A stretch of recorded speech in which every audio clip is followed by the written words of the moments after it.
Hello friends, நாம் இந்த வீடியோவில் தலைவர்கள் உருவாதல் பார்ட்டில் பசும்பொன் முத்துராமலிங்க தேவரை பற்றின குறிப்புகளில் பார்ட் 2 பார்க்குறோம். பார்ட் 1 பார்க்காதவங்க சேனலில் இருக்குது, அதுக்கான லிங்க்கை நான் தரேன், நீங்கள் அதை பார்த்துக்கோங்க. இந்த வீடியோவில் என்ன பார்க்க போகிறோம்னா அவரோட அவர் குறிப்பிட்ட முக்கிய வார்த்தைகளை தான் பார்க்க போகிறோம். முதல்ல ஜாதியையும் நிறத்தையும் பார்த்து மனிதனை தாழ்வுபடுத்துவது பெரும் கொடுமை.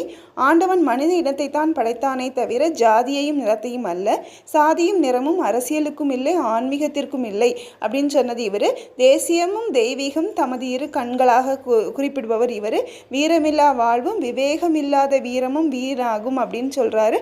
பனைமரத்தில் இருந்து விழுந்து பிழைத்தவனும் உண்டு, வயல் வரப்பில் வழுக்கி விழுந்து இறந்து போனவனும் உண்டு அப்படின்னு சொல்கிறாரு. மனிதனோட மனநிலையை இருள், மருள், தெருள், அருள் அப்படின்னு சொல்லிட்டு 4 வகையாக குறிப்பிட்றாரு. ஓகே ஃப்ரெண்ட்ஸ், இந்த வீடியோ உங்களுக்கு யூஸ்ஃபுல்லாக இருக்கும். இது தமிழுக்கும் யூஸ் ஆகும், அதே நேரத்தில் ஜிகேக்கும் யூஸ்